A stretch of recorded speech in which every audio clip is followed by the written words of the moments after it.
Le business model, pas que pour le business. Estelle Juizon, bonjour. Bonjour. Estelle Juizon, Université de Bordeaux, IUT de Bordeaux. C'est ça, exactement. Le business model, pas que pour le business. Alors pourquoi, si c'est pas que pour le business ? Eh bien, on a constaté ces dernières années que le business model, finalement, avait une utilité très nette dans d'autres domaines d'activité et pour d'autres types d'organisations que des entreprises, finalement, traditionnelles. On a été amenés, nous, à accompagner des projets, notamment associatifs.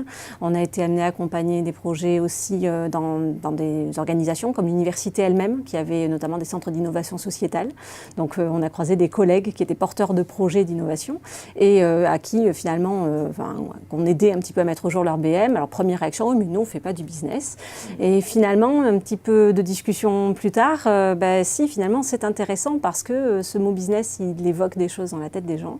Mais en fait, le business model raconte assez généralement des choses sur la création de valeur qui concernent finalement toutes les organisations. On parle d'autre chose et donc il y a des enjeux sociétaux. Absolument. Et donc, à l'Université de Bordeaux, vous avez développé un outil GRP Lab. Est-ce que vous pouvez nous expliquer ce que c'est ? Alors, c'est une plateforme de ressources aujourd'hui qui a été développée, qui a été inaugurée en 2014 exactement, qui met à la disposition en fait des entrepreneurs, de leurs conseillers, des pédagogues aussi, des ressources destinées finalement à accompagner les porteurs de projets pour faire maturer leurs projets et notamment leur business model. Alors, ces ressources prennent des formes différentes. On a des ouvrages numériques sous format PDF à télécharger. Il y a des études de cas qui ne sont pas des études de cas anecdotiques. À chaque fois, elles s'appuient sur des recherches de terrain, c'est-à-dire qu'on a passé 10 à 12 heures avec des entrepreneurs qui ont accepté qu'on publie derrière les modèles de leurs entreprises. Donc, ce sont des données primaires, pas des données secondaires.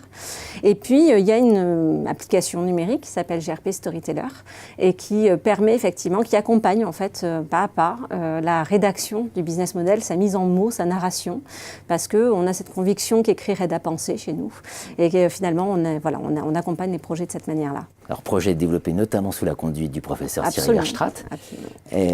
Et cette originalité quand même, sur laquelle il faut insister un peu, le storytelling, est-ce que vous pouvez nous en dire un peu plus ?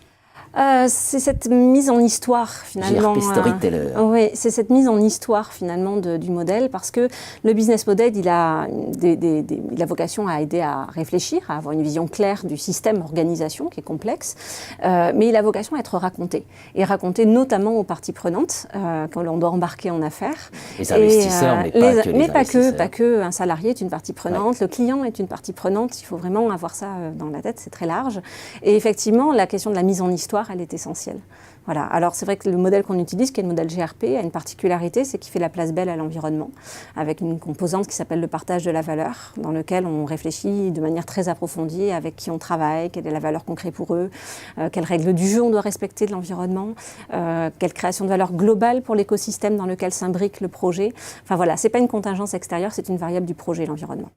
Et alors, dernier point qu'on n'a pas précisé, tout ça ce sont des ressources gratuites. Absolument. Voilà, et donc vous avez GRP Lab en 1 minute, en 4 minutes, en 15 minutes. Voilà, en 20 heures, en 50, ce que vous voulez, pour le temps que vous y passerez si vous êtes porteur de projet.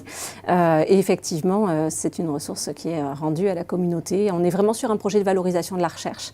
Je crois qu'il y a un numéro spécial bientôt dans la RFG. Absolument, consacré un dossier spécial en cours, coordonné par Thierry Verstraete et Pascal Philippin. Sur la valorisation. Voilà, donc c'est un exemple de valorisation et ça retourne vers la cité. Voilà. Merci beaucoup Estelle Juizon. Merci.